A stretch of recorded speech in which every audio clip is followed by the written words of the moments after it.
I welcome all the students of first BCom A section to Human Resource Management subject class. ಇವತ್ತು ನಾವು second ಯೂನಿಟಿನಲ್ಲಿ ಮತ್ತೊಂದು topic ಅನ್ನು study ಮಾಡ್ತಾ ಇದ್ದೇವೆ. Factors affecting human resource planning. ಯಾವ್ಯಾವ factors human ರಿಸೋರ್ಸಸ್ಸಿಗೆ ಸಂಬಂಧಪಟ್ಟ ಹಾಗೆ ಪ್ಲಾನಿಂಗ್ ಅನ್ನು ಮಾಡಬೇಕಾದ್ರೆ HR ಮ್ಯಾನೇಜರಿಗೆ ಬಾಧಿಸುತ್ತದೆ. ಅದನ್ನು ನಾವು ಇವತ್ತಿನ ಕ್ಲಾಸಿನಲ್ಲಿ ಡಿಸ್ಕಸ್ ಮಾಡುವ. There are 12 factors which are going to affect human resource planning. First one is multicultural workforce. Workers from different countries travel to other countries in search of job.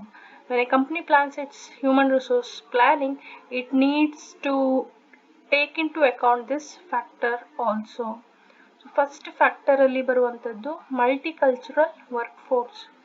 So workers ಏನು ಕಂಪ್ನಿಯಲ್ಲಿ ಕೆಲಸ ಮಾಡ್ತಾ ಇದ್ದಾರೆ ಅವರ culture ಬೇರೆ ಬೇರೆ ರೀತಿಯಾಗಿ ಇದ್ದಾಗ ಹ್ಯೂಮನ್ ರಿಸೋರ್ಸ್ ಪ್ಲಾನಿಂಗ್ ಅನ್ನು ಮಾಡುವಾಗ HR ಮ್ಯಾನೇಜರ್ ಆದವರು ವರ್ಕರ್ಸಿನ ಕಲ್ಚರ್, ವರ್ಕರ್ಸಿನ ಬ್ಯಾಕ್ಗ್ರೌಂಡ್, ವರ್ಕರ್ಸಿನ ರಿಚುವಲ್ಸ್ ಅಥವಾ ರಿಲಿಜನ್ ಏನಿರುತ್ತೆ ಅವನ್ನೆಲ್ಲ ಗಮನದಲ್ಲಿ ಇಟ್ಕೊಂಡು ವರ್ಕರ್ಸಿನ ಟೇಸ್ಟ್ ಆ್ಯಂಡ್ ಪ್ರಿಫರೆನ್ಸಸ್ ಏನಿರುತ್ತೆ ಇದನ್ನೆಲ್ಲ ಗಮನದಲ್ಲಿ ಇಟ್ಕೊಂಡು ವರ್ಕರ್ಸಿಗೆ ಸಂಬಂಧಪಟ್ಟ ಹಾಗೆ ಹ್ಯೂಮನ್ ರಿಸೋರ್ಸ್ ಪ್ಲಾನಿಂಗ್ ಅನ್ನ ಮಾಡಬೇಕಾಗತ್ತೆ. ಯಾಕಂತ ಹೇಳಿದ್ರೆ ವರ್ಕರ್ಸ್ ಕೆಲಸವನ್ನ ಹುಡ್ಕೊಳ್ತಾ ಒಂದು ದೇಶದಿಂದ ಇನ್ನೊಂದು ದೇಶಕ್ಕೆ ಟ್ರಾವೆಲ್ ಮಾಡ್ತಾರೆ. ಅದೇ ರೀತಿಯಾಗಿ ಒಂದು ರಾಜ್ಯದಿಂದ ಒಂದು ಸ್ಟೇಟಿಂದ ಇನ್ನೊಂದು ಸ್ಟೇಟಿಗೆ ಟ್ರಾವೆಲ್ ಮಾಡ್ತಾರೆ. ಮೇ ಬಿ ಗುಜರಾತಿಂದ ಕರ್ನಾಟಕಕ್ಕೆ ಬರ್ಬೋದು ಅಥವಾ ಕೇರಳದಿಂದ ಕರ್ನಾಟಕಗೆ ಕೆಲಸವನ್ನ ಹುಡ್ಕೊಂಡು ವರ್ಕರ್ಸ್ ಬರ್ಬೋದು. ಸೊ ಈ ರೀತಿಯಾಗಿ ಸಪೋಸ್ ಒಂದು ಕಂಪನಿಯಲ್ಲಿ ಅಥವಾ ನಮ್ಮದೇ ಕಂಪನಿಯಲ್ಲಿ ಹಲವಾರು ಬೇರೆ ಬೇರೆ ರಾಜ್ಯದ ಅಥವಾ ಬೇರೆ ಬೇರೆ ದೇಶದ ವರ್ಕರ್ಸ್ ಕೆಲಸ ಮಾಡ್ತಾ ಇದ್ದಾರೆ ಅಂತ ಇದ್ದಾಗ ಅದನ್ನೆಲ್ಲ ಅವರ ಕಲ್ಚರನ್ನೆಲ್ಲ ಗಮನದಲ್ಲಿ ಇಟ್ಕೊಂಡು ಹ್ಯೂಮನ್ ರಿಸೋರ್ಸ್ ಪ್ಲಾನಿಂಗ್ ಅನ್ನ ಮಾಡಬೇಕಾಗುತ್ತೆ. ಸೊ ಈ ಒಂದು ಫ್ಯಾಕ್ಟರ್ಸ್ ಏನಿರುತ್ತೆ ಪ್ಲಾನಿಂಗ್ ಮಾಡಬೇಕಾದ್ರೆ ಪ್ಲಾನಿಂಗ್ ಅನ್ನ ಎಫೆಕ್ಟ್ ಮಾಡುತ್ತೆ. Second one is shortage of skill due to labour turnover.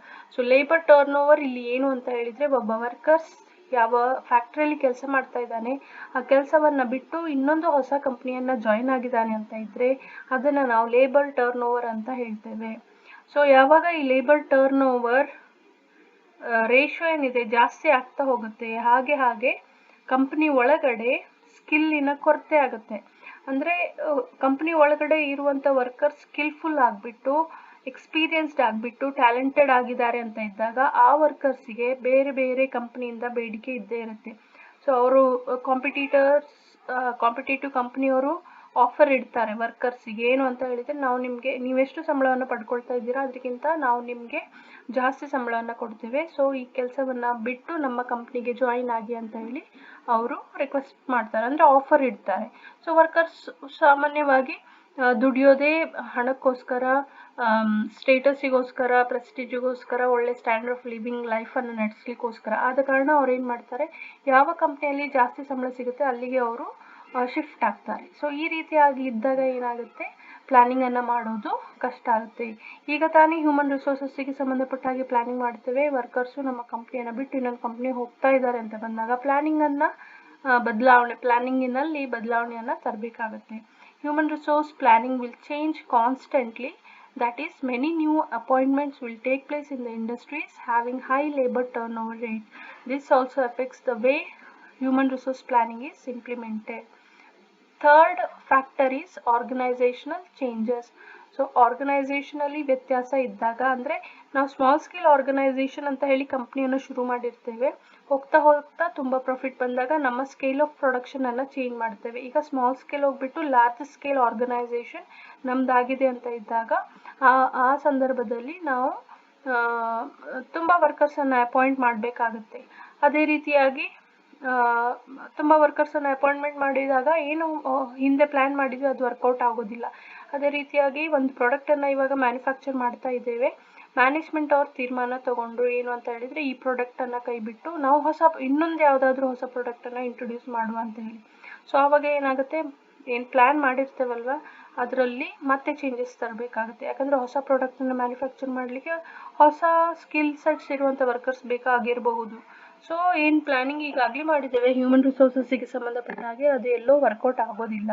So ಹೊಸ ಹೊಸ ವರ್ಕರ್ಸನ್ನು ಅಪಾಯಿಂಟ್ ಮಾಡಬೇಕಾಗತ್ತೆ, ಇದ್ದಂಥ ಹಳಬರನ್ನು ತೆಗೆದುಹಾಕಬೇಕಾಗತ್ತೆ. ಈ ರೀತಿ ಇದ್ದಾಗ ಹ್ಯೂಮನ್ ರಿಸೋರ್ಸ್ ಪ್ಲ್ಯಾನಿಂಗ್ ವರ್ಕೌಟ್ ಆಗೋದಿಲ್ಲ. Changes take place within the organization from time to time, that is the company diversify into new products or close down its business in some areas, etc.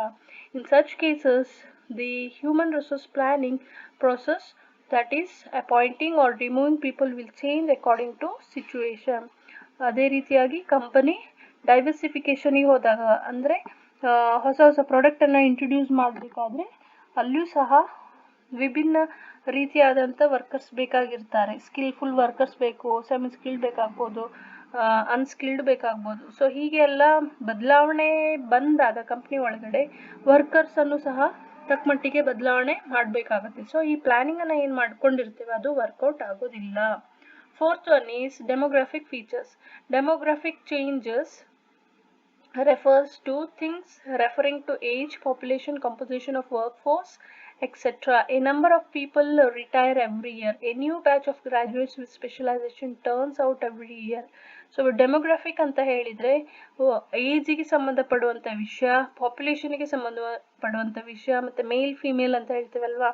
So ಆ composition of work force ಅದಕ್ಕೆ ಸಂಬಂಧಪಡುವಂಥ ವಿಷಯಗಳು.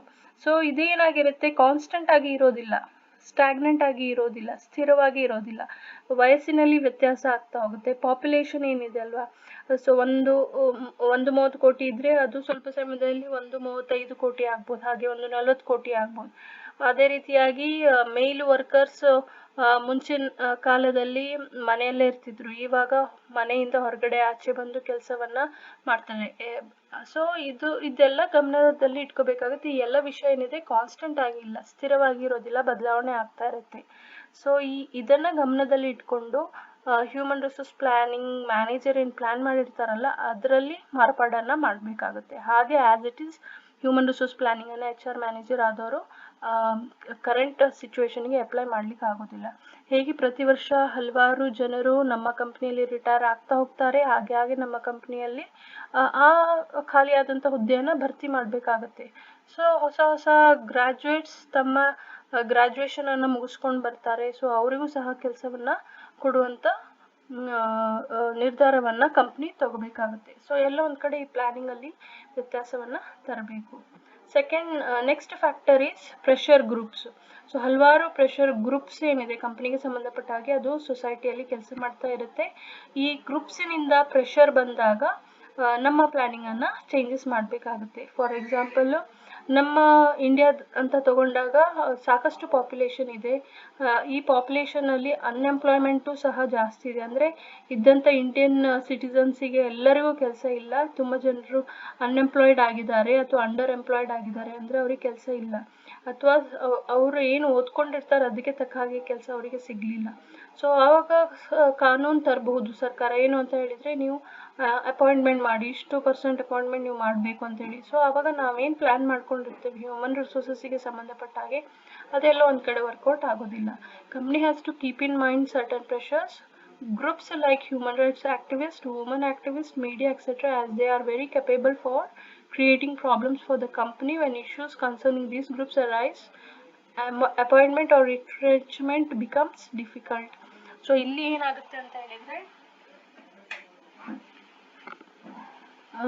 ಕೆಲವೊಂದು groups ಇದೆ, ಅದು company ಮೇಲೆ ಆವಾಗ ಒತ್ತಡ ಹಾಕ್ತಾ ಇರುತ್ತೆ. ಆ ಗುಂಪುಗಳು ಯಾವುದು ಅಂತ ಹೇಳಿದರೆ ಅದು ಹ್ಯೂಮನ್ ರೈಟ್ಸ್ ಆಕ್ಟಿವಿಸ್ಟ್ ಆಗಿರ್ಬೋದು. ಹ್ಯೂಮನ್ ರೈಟ್ಸ್ ಅಂತ ಹೇಳಿ, ಮಾನವ ಹಕ್ಕು ಅಂತ ಹೇಳಿ ಒಂದು ಗುಂಪಿನ ಜನರು ಇರ್ತಾರೆ. ಸೊ ಅವ್ರು ಏನು ಅಂತ ಹೇಳಿದರೆ ಯಾವುದೇ ಕಾರಣಕ್ಕೂ ವರ್ಕರ್ಸ್ ಮೇಲೆ ಅತ್ಯಾಚಾರ ಆಗಲಿಕ್ಕೆ ಅವರು ಬಿಡೋದಿಲ್ಲ. ಸೊ ಆ ಗುಂಪು ಬಂದು ಕಂಪ್ನಿಯ ಮ್ಯಾನೇಜ್ಮೆಂಟ್ ಮೇಲೆ ಒತ್ತಡ ಆಗುತ್ತೆ. ಅದೇ ರೀತಿಯಾಗಿ ವುಮನ್ ಆ್ಯಕ್ಟಿವಿಸ್ಟು ಸಹ. ಸೊ ವುಮನ್ ಆ್ಯಕ್ಟಿವಿಸ್ಟ್ ಒಂದು ಗುಂಪಿದೆ, ಅವರು ಸಹ ಮಹಿಳಾ ದೌರ್ಜನ್ಯವನ್ನು ಸ್ವೀಕಾರ ಮಾಡಲಿಕ್ಕೆ ರೆಡಿ ಇರೋದಿಲ್ಲ. ಒಂದು ಫ್ಯಾಕ್ಟ್ರಿಯಲ್ಲಿ ಮಹಿಳಾ ಮೇಲೆ ತುಂಬ ಕೆಲಸದ ಒತ್ತಡವನ್ನು ಹಾಕಿದ್ದಾರೆ ಮ್ಯಾನೇಜ್ಮೆಂಟ್ ಅಂತ ಇದ್ದಾಗ, ಆವಾಗ ಈ ಅಸೋಸಿಯೇಷನ್ ಅಥವಾ ಈ ಗ್ರೂಪ್ ಬಂದುಬಿಟ್ಟು ಅಲ್ಲಿ ಕಂಪನಿ ಮೇಲೆ ಪ್ರೆಷರೈಸ್ ಹಾಕತ್ತೆ. ಸೊ ಇದು ಅದೇ ರೀತಿಯಾಗಿ ಮೀಡಿಯಾನು ಸಹ ಬರುತ್ತೆ. ಮೀಡಿಯಾ ಅಂದರೆ ನ್ಯೂಸ್ ಪೇಪರ್, ಪ್ರಿಂಟ್ ಮೀಡಿಯಾ ಆಗಿರ್ಬೋದು, ಅಥವಾ ನ್ಯೂಸ್ ಚಾನೆಲ್ ಏನಿದೆಯಲ್ವಾ, ಆ ಮೀಡಿಯಾನು ಸಹ ಕೆಲವೊಮ್ಮೆ ಕಂಪ್ನಿ ಮೇಲೆ ಒತ್ತಡ ಹಾಕುತ್ತೆ. ಸೊ ಈ ಎಲ್ಲ ಗುಂಪುಗಳನ್ನು ಗಮನದಲ್ಲಿ ಇಟ್ಕೊಂಡು ಹ್ಯೂಮನ್ ರಿಸೋರ್ಸ್ ಪ್ಲಾನಿಂಗನ್ನು ಮಾಡಬೇಕಾಗತ್ತೆ. Legal and regulatory changes. Employment law is the most important sector of the legal system that affects human resource planning and it changes all the time. So legal ಅಂತ ಹೇಳಿದರೆ ಇಲ್ಲಿ ಲಾ, ಕಾನೂನಾತ್ಮಕ ಕೆಲವೊಂದು ತಿದ್ದುಪಡಿ ಆದಾಗ ಏನು ಮಾಡಬೇಕಾಗುತ್ತೆ, ನಮ್ಮ ಪ್ಲಾನಿಂಗಲ್ಲಿ ಸಹ ತಿದ್ದುಪಡಿ ತರಬೇಕಾಗುತ್ತೆ. ಆವಾಗ ನಾನು ಹೇಳಿದ ಹಾಗೆಯೇ ಇಂಥಷ್ಟು ಪರ್ಸೆಂಟೇಜ್ ವರ್ಕರ್ಸನ್ನು ನೀವು ಕರ್ನಾಟಕ ಹೈದರಾಬಾದ್ ಬಾರ್ಡರ್ನಿಂದ ಅಪಾಯಿಂಟ್ಮೆಂಟ್ ಮಾಡ್ಕೊಳ್ಳಿ ಅಂತ ಹೇಳಿದರೆ ಅದ್ರ ಪ್ರಕಾರನೇ ಅಪಾಯಿಂಟ್ಮೆಂಟ್ ಮಾಡಬೇಕು. ಕೆಲವೊಂದು ರಿಸರ್ವೇಷನ್ ಇರುತ್ತೆ. ಈಗ ಖಾಲಿ ಹುದ್ದೆ ಇದೆ ಅಂತಂದರೆ reservation, woman quota, sports quota, ಈ ರೀತಿಯಾಗಿರುತ್ತಲ್ಲ, SC/ST ಕೋಟಾ ಅಂತ ಹೇಳಿ. ಸೊ ಅದನ್ನೆಲ್ಲ ಗಮನದಲ್ಲಿ ಇಟ್ಕೊಂಡು ಹೇಗೆ ಕಾನೂನಲ್ಲಿ ಬದಲಾವಣೆ ಬರ್ತಾ ಹೋಗುತ್ತೆ, ಹಾಗೆ ನಾವು ಮಾಡ್ಕೊಂಡಂಥ ಪ್ಲಾನಿಂಗು ಅದರಲ್ಲಿಯೂ ಸಹ ಬದಲಾವಣೆಯನ್ನು ತರಬೇಕಾಗುತ್ತೆ. 7th one is factors affecting human resource planning. Type of organization. Seventh one is the type of organization determines the production process and number and type of staff needed. Manufacturing organizations have a more complex structure compared to service organization. So ಇಲ್ಲಿ type of organisation ಅಂತ ಹೇಳಿದರೆ ಅದು small scale concern ಆಗಿರ್ಬೋದು, medium scale concern ಆಗಿರ್ಬೋದು, large scale concern ಆಗಿರ್ಬೋದು, ಅಥವಾ sole trading concern, partnership, joint stock company, multinational company, cooperative society, ಈ ರೀತಿಯಾಗಿ ಹಲವಾರು ರೀತಿಯಾದಂಥ ಆರ್ಗನೈಸೇಷನ್ ಡಿಸೈಡ್ ಮಾಡಬೇಕಾಗುತ್ತೆ. ಯಾವುದ್ರ ಬಗ್ಗೆ ಅಂತ ಹೇಳಿದರೆ ಪ್ರೊಡಕ್ಷನ್ ಪ್ರೋಸೆಸ್ ಮತ್ತು number and type of the staff needed. So ನಾವು ಯಾವ ಪ್ರಾಡಕ್ಟನ್ನು ತಯಾರು ಮಾಡ್ತೇವೆ, ನಮ್ಮ ಸ್ಕೇಲ್ ಆಫ್ ಪ್ರೊಡಕ್ಷನ್ ಸ್ಮಾಲಾ, ಮೀಡಿಯಮಾ, ಲಾರ್ಜಾ ಅಂತ ಡಿಸೈಡ್ ಮಾಡ್ತೇವೆ. ನಮಗೆ ಎಷ್ಟು ಸಂಖ್ಯೆ ವರ್ಕರ್ಸ್ ಬೇಕು ಮತ್ತು ಯಾವ ರೀತಿಯಾದಂಥ ವರ್ಕರ್ಸ್ ಬೇಕು. ಟೈಪ್ ಆಫ್ ಸ್ಟಾಫ್ ಅಂತ ಹೇಳಿದರೆ ಸ್ಕಿಲ್ಡ್ ವರ್ಕರ್ಸ್ ಬೇಕಾ, ಅನ್ಸ್ಕಿಲ್ಡ್ ಸ್ಟಾಫ್ ಬೇಕಾ, ಸೆಮಿ ಸ್ಕಿಲ್ಡ್ ಸ್ಟಾಫ್ ಬೇಕಾ, ಇದನ್ನೆಲ್ಲ ನಾವು ಡಿಸೈಡ್ ಮಾಡಬೇಕಾಗುತ್ತೆ ಕಂಪ್ನಿ ಮ್ಯಾನೇಜ್ಮೆಂಟ್ ಆದವರು. ಸೊ ಲಾರ್ಜ್ ಸ್ಕೇಲ್ ಕನ್ಸರ್ನ್ ಅಂತ ಬಂದಾಗ ಅಲ್ಲಿ ಎಲ್ಲ ಎಕ್ಸ್ಪೀರಿಯನ್ಸ್ಡ್ ಆಗಿರ್ಬೇಕು. ಸ್ಮಾಲ್ ಸ್ಕೇಲ್ ಅಂತ ಹೇಳಿದಾಗ ಸೆಮಿ ಸ್ಕಿಲ್ಡ್ ವರ್ಕರ್ಸನ್ನು ಅಥವಾ ಸೆಮಿ ಸ್ಕಿಲ್ಡ್ ಸ್ಟಾಫನ್ನು ಇಟ್ಕೊಂಡು ಅಲ್ಲಿ ನಾವು ಕಂಪ್ನಿಯನ್ನು ನಡೆಸಲಿಕ್ಕೆ ಸಾಧ್ಯ ಆಗುತ್ತೆ. ಸೊ ಗೂಡ್ಸ್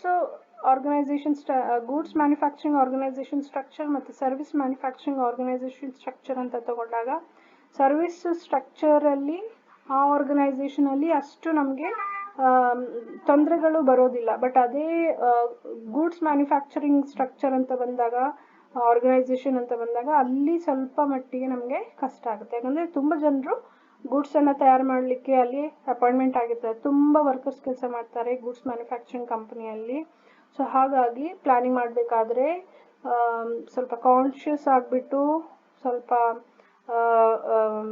ಪ್ರಿಪೇರ್ಡ್ನೆಸ್ ಇಂದ, ಸ್ವಲ್ಪ ಏನು ಹೇಳ್ತೀವಿ ನಾವು, ಮೈಂಡ್ಫುಲ್ ಆಗಿ ಪ್ಲ್ಯಾನಿಂಗನ್ನು ಮಾಡಬೇಕಾಗುತ್ತೆ. ಬಟ್ ಅದೇ ಸರ್ವಿಸ್ ಆರ್ಗನೈಸೇಷನ್ ಸ್ಟ್ರಕ್ಚರ್ ಅಂತ ಬಂದಾಗ ಅಲ್ಲಿ ಸರ್ವಿಸಸನ್ನು ಪಬ್ಲಿಕ್ಕಿಗೆ ಕೊಡ್ತಾ ಇರ್ತಾರೆ ಅಥವಾ ಥರ್ಡ್ ಪಾರ್ಟಿಗೆ ಕೊಡ್ತಾ ಇರ್ತಾರೆ. ಸೊ ಅಲ್ಲಿ ಹೆಚ್ಚು ಜನರು ಸರ್ವಿಸ್ ಆರ್ಗನೈಸೇಷನಲ್ಲಿ ಕೆಲಸ ಮಾಡೋದಿಲ್ಲ. ಆದ ಕಾರಣ ಅವರು ಸ್ವಲ್ಪ ಪ್ಲ್ಯಾನಿಂಗಲ್ಲಿ ಸಡಿಲೀಕರಣವನ್ನು ತರ್ಬೋದು. 8th one is environmental uncertainties. So ಎನ್ವೈರ್ಮೆಂಟಲ್ಲಿ ಅನ್ಸರ್ಟೆನಿಟೀಸೇ ತುಂಬಿಕೊಂಡಿದೆ. ಅನ್ಸರ್ಟೆನಿಟೀಸ್ ಅಂದರೆ ಎನ್ವೈರ್ಮೆಂಟಲ್ಲಿ ಆಗುವಂಥ ಬದಲಾವಣೆಯನ್ನು ನಮ್ಮಿಂದ, ಬಿಸ್ನೆಸ್ಮೆನ್ನಿಂದ ಫೋರ್ಕಾಸ್ಟ್ ಮಾಡ್ಲಿಕ್ಕೆ ಆಗೋದಿಲ್ಲ, ಗೆಸ್ ಮಾಡ್ಲಿಕ್ಕೆ ಆಗೋದಿಲ್ಲ. ಸೊ ಆದ ಕಾರಣ ಯಾವಾಗ ವಾತಾವರಣದಲ್ಲಿ ಬದಲಾವಣೆ ಆಗುತ್ತೆ, ಹಾಗೆ ಕೆಲವೊಮ್ಮೆ ನಮ್ಮ ಪ್ಲ್ಯಾನಿಂಗನ್ನು ಸಹ ಚೇಂಜ್ ಮಾಡ್ಕೋಬೇಕಾಗುತ್ತೆ. There are certain environmental factors which are out of control for the management. ನಮ್ಮ ಕಂಟ್ರೋಲಿನಲ್ಲಿ, ಮ್ಯಾನೇಜ್ಮೆಂಟಿನ ಕಂಟ್ರೋಲಲ್ಲಿ ಇರೋದಿಲ್ಲ ಕೆಲವೊಂದು ಬದಲಾವಣೆ. ಫಾರ್ ಎಕ್ಸಾಂಪಲ್ ಕೊರೋನಾ ಆಗಿರ್ಬೋದು, ಅದು ವಾತಾವರಣದಲ್ಲಿ ಬಂದಂಥದ್ದು. ಬ್ಲ್ಯಾಕ್ ಫಂಗಸ್ಸು, ಯೆಲ್ಲೋ ಫಂಗಸ್ ಏನಿದೆ ಅಲ್ವಾ, ಇದೆಲ್ಲ ವಾತಾವರಣದಲ್ಲಿ ಆದಂಥ ಬದಲಾವಣೆ. ಸೊ ಇದನ್ನು ವಾತಾವರಣ ಅಂದರೆ ಈ ವೈರಸ್ಸಿನಿಂದ ಆದಂಥ ಬದಲಾವಣೆ. ಸೊ ಇದು ನಮ್ಮ ಕಂಟ್ರೋಲಲ್ಲಿ ಇಲ್ಲ. ಸೊ ಹೋದ ವರ್ಷ ನಾವು ಅಪಾಯಿಂಟ್ಮೆಂಟನ್ನು ಕೊಟ್ಟಿರ್ಬೋದು ವರ್ಕರ್ಸಿಗೆ, ಬಟ್ ಅದನ್ನು ಕಂಟಿನ್ಯೂ ಮಾಡೋದೆಲ್ಲೋ ಕಷ್ಟ. ಯಾಕಂತ ಹೇಳಿದರೆ ಈ ಲಾಕ್ಡೌನ್ ಅಂತ ಬಂದಾಗ ಪ್ರೊಡಕ್ಷನ್ ಆ್ಯಕ್ಟಿವಿಟೀಸು ಎಲ್ಲ ನಿಂತೋಗಿರುತ್ತೆ. ಸೊ ಪ್ರೊಡಕ್ಷನ್ ಆ್ಯಕ್ಟಿವಿಟೀಸೇ ನಿಂತೋದಾಗ ಅಲ್ಲಿ ಸೇಲ್ಸಿನ ಪ್ರಶ್ನೆ ಇಲ್ಲ, ಪ್ರಾಫಿಟಿನ ಪ್ರಶ್ನೆ ಇಲ್ಲ, ಮತ್ತು ಅಪಾಯಿಂಟ್ ಆದಂಥ ವರ್ಕರ್ಸಿಗೆ ಸಂಬಳ ಕೊಡೋದು ಅದು ಕಷ್ಟದ ಮಾತು. ಆದ ಕಾರಣ ಕೆಲಸದಿಂದ ಅವರನ್ನು ಮತ್ತೆ ತೆಗೆದುಹಾಕಬೇಕಾಗುತ್ತೆ. ಸೊ ಆವಾಗ ಎಲ್ಲೋ ಒಂದು ಕಡೆ ವರ್ಕರ್ಸಿಗೆ ಇದು ಮ್ಯಾನೇಜ್ಮೆಂಟ್ ಆದವರು ಇನ್ಜಸ್ಟಿಸ್ ಮಾಡಿದ ಹಾಗೆ ಆಗುತ್ತೆ, ಅನ್ಯಾಯ ಮಾಡಿದ ಹಾಗೆ ಆಗುತ್ತೆ. ಸೊ ನಾವೇನು ಪ್ಲ್ಯಾನ್ ಮಾಡ್ಕೊಂಡಿರ್ತೇವೆ ಹ್ಯೂಮನ್ ರಿಸೋರ್ಸಸ್ಸಿಗೆ ಸಂಬಂಧಪಟ್ಟ ಹಾಗೆ ಅದರಲ್ಲಿ ಚೇಂಜಸನ್ನು ತರಬೇಕಾಗುತ್ತೆ. ನಮ್ಮ ಪ್ಲ್ಯಾನಿಂಗನ್ನು ಈ ಎನ್ವಿರಾನ್ಮೆಂಟಲ್ ಅನ್ಸರ್ಟಿನಿಟೀಸ್ ಏನಿರುತ್ತೆ ಅದು ಎಫೆಕ್ಟ್ ಮಾಡುತ್ತೆ. 9th one is employment status. Human resource planning is affected by the employment situation in the country. In countries where there is greater unemployment, there will be more pressure on the company from government to appoint more people. So ಆವಾಗ ನಾನು ಹೇಳಿದ ಹಾಗೆಯೇ employment status ಒಂದು ರಾಷ್ಟ್ರದಲ್ಲಿ ಯಾವ ರೀತಿಯಾಗಿರುತ್ತೆ ಅದಕ್ಕೆ ತಕ್ಕ ಹಾಗೆ ಹ್ಯೂಮನ್ ರಿಸೋರ್ಸ್ ಪ್ಲಾನಿಂಗ್ ಇರಬೇಕಾಗುತ್ತೆ. ಸಪೋಸ್ ಇಂಡಿಯಾ ಅಂತ ತಗೊಂಡಾಗ ತುಂಬ ಜನರು ಅನ್ಎಂಪ್ಲಾಯ್ಮೆಂಟ್ ಇದ್ದಾರೆ. ಸೊ ಗೌರ್ಮೆಂಟು ರೂಲ್ಸ್ ತರ್ಬೋದು, ಪ್ರತಿಯೊಂದು ಕಂಪ್ನಿಯಲ್ಲಿ ಇಷ್ಟು ಪರ್ಸೆಂಟೇಜ್ ವರ್ಕರ್ಸನ್ನು ನೀವು ಅಪಾಯಿಂಟ್ ಮಾಡ್ಕೊಳ್ಳಿ ಅಂತ ಹೇಳಿ, ಆ ರೀತಿಯಾಗಿ ಇಷ್ಟು ಸಂಖ್ಯೆಯಲ್ಲಿ ವರ್ಕರ್ಸನ್ನು ಅಪಾಯಿಂಟ್ಮೆಂಟ್ ಮಾಡಬೇಕು ಅಂತ ರೂಲ್ಸನ್ನು ಕಾನೂನನ್ನು ತರ್ಬೋದು. ಸೊ ಅದನ್ನು ಪಾಲಿಸಬೇಕಾಗತ್ತೆ. ಈಗ ಒಂದು ಕಂಪ್ನಿ ಅಂತ ಬಂದಾಗ ಮೇ ಬಿ 30% ವರ್ಕರ್ಸನ್ನು ನೀವು ಅಪಾಯಿಂಟ್ಮೆಂಟ್ ಮಾಡ್ಕೊಳ್ಳಿ, ಉಳಿದವರು ನಿಮ್ಮದೇ ಫ್ಯಾಮಿಲಿ ಮೆಂಬರ್ಸು ಫ್ರೆಂಡ್ಸ್ ಯಾರಾದರೂ ಇರ್ಬೋದು ಅಂತ ಹೀಗೆ ಹೇಳ್ಬೋದು. ಸೊ ಆವಾಗ ಈ ಕಾನೂನನ್ನು ಫಾಲೋ ಮಾಡಿಕೊಂಡು ಕಂಪ್ನಿಯನ್ನು ಎಸ್ಟಾಬ್ಲಿಷ್ ಮಾಡಬೇಕಾಗುತ್ತೆ. ಕೆಲವೊಂದು ರಾಷ್ಟ್ರದಲ್ಲಿ ನಾವು ನೋಡ್ತೇವೆ ಪಾಪ್ಯುಲೇಷನ್ ಲಿಮಿಟೆಡ್ ಆಗಿದೆ, ಕಡಿಮೆನೇ ಇದೆ. ಸೊ ಅಲ್ಲಿ ಆ ಕಾನೂನು ಇರೋದಿಲ್ಲ, ಸರ್ಕಾರ ಮೂಗು ತೂರಿಸ್ಲಿಕ್ಕೆ ಹೋಗೋದಿಲ್ಲ, ಸರ್ಕಾರ ಇಂಟರ್ಫಿಯರ್ ಮಾಡ್ಲಿಕ್ಕೆ ಹೋಗೋದಿಲ್ಲ, ಅಂದರೆ ನೀವು ಅಪಾಯಿಂಟ್ಮೆಂಟ್ ಮಾಡಲೇಬೇಕು ಅಂತ ಹೇಳಿ ಆ ರೀತಿಯಾಗಿ ಅವರು ಆದೇಶವನ್ನು ಕೊಡೋದಿಲ್ಲ. ಬಟ್ ಯಾವ ರಾಷ್ಟ್ರದಲ್ಲಿ ಜಾಸ್ತಿ ಪಾಪ್ಯುಲೇಷನ್ ಇರುತ್ತೆ ಅಲ್ಲಿ ಎಲ್ಲೋ ಒಂದು ಕಡೆ ಸರ್ಕಾರ ಆದೇಶವನ್ನು ತರ್ಬೋದು. ಸೊ ಅದನ್ನು ಗಮನದಲ್ಲಿ ಇಟ್ಕೊಂಡು ಪ್ಲಾನಿಂಗನ್ನು ಮಾಡಬೇಕಾಗುತ್ತೆ. 10th one is technical changes in the society. ಸೊಸೈಟಿಯಲ್ಲಿ ಟೆಕ್ನಾಲಜಿ ಚೇಂಜ್ ಆಗ್ತಾ ಇದ್ದ ಹಾಗೇನೆ ಏನು ಮಾಡಬೇಕಾಗುತ್ತೆ, ಹ್ಯೂಮನ್ ರಿಸೋರ್ಸ್ ಪ್ಲಾನಿಂಗು ಸಹ ಎಫೆಕ್ಟ್ ಆಗುತ್ತೆ. ಸೊಸೈಟಿನ ಅಲ್ಲಿ ಏನು ಟೆಕ್ನಾಲಜಿ ಇದೆ ಅದು ಅಪ್ಡೇಟ್ ಆಗ್ತಾ ಇರುತ್ತೆ. Sophisticated technology, new technology, advanced ಟೆಕ್ನಾಲಜಿಯನ್ನು ಸೊಸೈಟಿಯವರು ಅಡಾಪ್ಟ್ ಮಾಡ್ತಾ ಇರ್ತಾರೆ, ಸ್ವೀಕಾರ ಮಾಡ್ಕೊಳ್ತಾ ಇರ್ತಾರೆ. ಸೊ ಅದಕ್ಕೆ ತಕ್ಕ ಹಾಗೆ ವರ್ಕರ್ಸನ್ನು ಸಹ ನಾವೇನು ಮಾಡಬೇಕಾಗುತ್ತೆ, ಬದಲಾಯಿಸ್ತಾ ಬೇಕಾಗುತ್ತೆ. ಹೊಸ ಸಿಸ್ಟಮಿಗೆ, ಹೊಸ ಟೆಕ್ನಾಲಜಿಗೆ ಯಾರು ತುಂಬ ಕಡಿಮೆ ಟೈಮಿನಲ್ಲಿ ಯಾರು ಯಾವ ವರ್ಕರ್ಸ್ ತಮ್ಮನ್ನು ತಾವು ಅಡ್ಜಸ್ಟ್ ಮಾಡ್ಕೊಳ್ತಾರೆ ಅವರಿಗೆ ಉಳಿಗಾಲ ಇದೆ, ಅವ್ರು ಉಳ್ಕೊಳ್ತಾರೆ ಕಂಪ್ನಿ ಒಳಗಡೆ. ಯಾರು ಹೊಸ ಹೊಸ ಟೆಕ್ನಾಲಜಿಗೆ ತಮ್ಮನ್ನು ಅಡಾಪ್ಟ್ ಮಾಡ್ಕೊಳ್ಳೋದಿಲ್ಲ, ತಮ್ಮನ್ನು ತಯಾರು ಮಾಡ್ಕೊಳ್ಳೋದಿಲ್ಲ, ಅವರು ಕೆಲಸವನ್ನು ಕಳ್ಕೊಬೇಕಾಗುತ್ತೆ, ಅವರನ್ನು ಮ್ಯಾನೇಜ್ಮೆಂಟ್ ಕೆಲಸದಿಂದ ತೆಗೀತದೆ. ಸೊ ಹೀಗೆ ಟೆಕ್ನಾಲಜಿಯಲ್ಲಿ ಬದಲಾವಣೆ ಬಂದಾಗ ಹ್ಯೂಮನ್ ರಿಸೋರ್ಸಿಗೆ ಸಂಬಂಧಪಟ್ಟ ಹಾಗೆ ಏನು HR ಮ್ಯಾನೇಜರ್ ಪ್ಲಾನಿಂಗ್ ಮಾಡಿರ್ತಾರೆ ಅದು ಚೇಂಜಸ್ ಆಗುತ್ತೆ. Technology changes at a very fast rate and new people having the required knowledge are needed for the company. In some cases, company may retain existing employees and teach them the new technology, and in some cases, company have to remove existing people and appoint new. So ಟೆಕ್ನಾಲಜಿಯಲ್ಲಿ change ಆಗ್ತಾ ಇದ್ದ ಹಾಗೇನೆ ಕಂಪನಿಗೆ experienced workers ಬೇಕಾಗಿರುತ್ತೆ. So ಅವ್ರು ಏನು ಮಾಡ್ಬೋದು, ಕಂಪ್ನಿಯವರು ಇದ್ದಂಥ ವರ್ಕರ್ಸನ್ನು ತೆಗೆದಾಕ್ಬಿಟ್ಟು ಅವ್ರೇನು ಮಾಡ್ತಾರೆ, ಹೊಸಬರು ಯಾರಿಗೆ ಜಾಸ್ತಿ ಎಕ್ಸ್ಪೀರಿಯನ್ಸ್ ಇರುತ್ತೆ ಅವರನ್ನು ಅಪಾಯಿಂಟ್ಮೆಂಟ್ ಮಾಡ್ಕೊಳ್ತಾರೆ. ಇನ್ನು ಕೆಲವರು ಏನು ಮಾಡ್ಬೋದು, ಇದ್ದಂಥ ವರ್ಕರ್ಸಿಗೇನೆ ಟ್ರೈನಿಂಗ್ ಕೊಡ್ತಾರೆ, ಹೇಗೆ ಟೆಕ್ನಾಲಜಿಯನ್ನು ಆಪ್ರೇಟ್ ಮಾಡೋದು, ಅಡಾಪ್ಟ್ ಮಾಡ್ಕೊಳ್ಳೋದು ಅಂತ ಹೇಳ್ಬಿಟ್ಟು ಟ್ರೈನಿಂಗನ್ನು ಕೊಡ್ತಾರೆ. ಇನ್ನು ಕೆಲವರು ಏನು ಮಾಡ್ತಾರೆ ಅಂತ ಹೇಳಿದರೆ ಹೊಸಬರನ್ನೇ ಅಪಾಯಿಂಟ್ಮೆಂಟ್ ಮಾಡು ಅಂತ ಹೇಳಿ ಹಾಗೆ ನಿರ್ಧಾರವನ್ನು ತಗೊಳ್ತಾರೆ. ಸೊ ನಾವು ಏನು ಪ್ಲ್ಯಾನ್ ಹಾಕೊಂಡಿರ್ತೇವೆ ಅದನ್ನು ಚೇಂಜಸ್ ಮಾಡಬೇಕು. 7th one is outsourcing. Outsourcing ಅಂತ ಹೇಳಿದರೆ ನಮ್ಮ ಕಂಪ್ನಿಯಲ್ಲಿ ನಮಗೆ ಕೆಲವೊಂದು ಸರ್ವಿಸಸ್ ಬೇಕಾಗಿರ್ತದೆ. ಆ ಸರ್ವಿಸಸನ್ನು ನಮ್ಮಿಂದ ಮಾಡಲಿಕ್ಕೆ ಆಗೋದಿಲ್ಲ, ಕಂಪ್ನಿಯಿಂದ ಮಾಡಲಿಕ್ಕೆ ಆಗೋದಿಲ್ಲ. ಆದ ಕಾರಣ ನಾವು ಔಟ್ಸೈಡರಿನ ಹೆಲ್ಪನ್ನು ತಗೊಂಡು ಅವರಿಂದ ನಾವು ಸರ್ವಿಸಸನ್ನು ಪಡ್ಕೊಳ್ತಾ ಇರ್ತೇವೆ.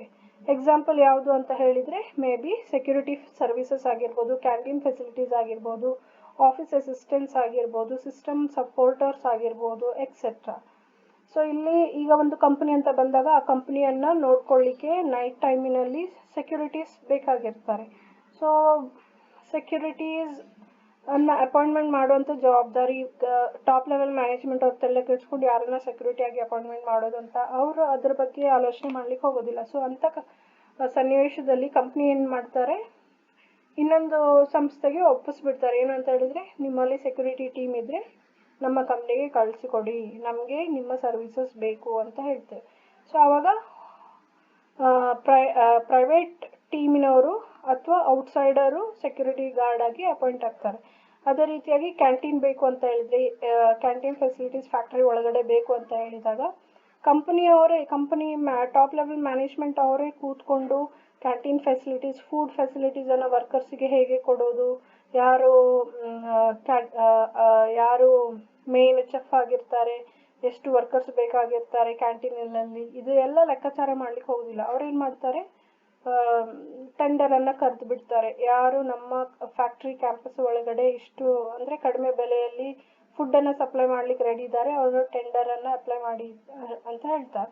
ಸೊ ಆವಾಗ ಯಾರ್ಯಾರು ಕ್ಯಾಟರರ್ಸ್ ಇರ್ತಾರಲ್ವ, ಫುಡ್ ಸಪ್ಲೈಯರ್ಸ್, ಅವರು ಬಂದು ಅವ್ರು ಬಂದು ಕೊಟೇಶನನ್ನು ಇಡ್ತಾರೆ. ಏನು ಅಂತ ಹೇಳಿದ್ರೆ, ನಾವು ಇಷ್ಟು ಆಹಾರಗಳನ್ನು ಇಷ್ಟು ರೇಟಿಗೆ ನಿಮ್ಮ ವರ್ಕರ್ಸಿಗೆ ಸಪ್ಲೈ ಮಾಡ್ತೇವೆ ಅಂತ ಹೇಳಿ ಆ ರೀತಿಯಾಗಿ ಅವರು ಕೊಟೇಶನನ್ನು ಇಡ್ತಾ ಹೋಗ್ತಾರೆ ಕ್ಯಾಟ್ರರ್ಸ್.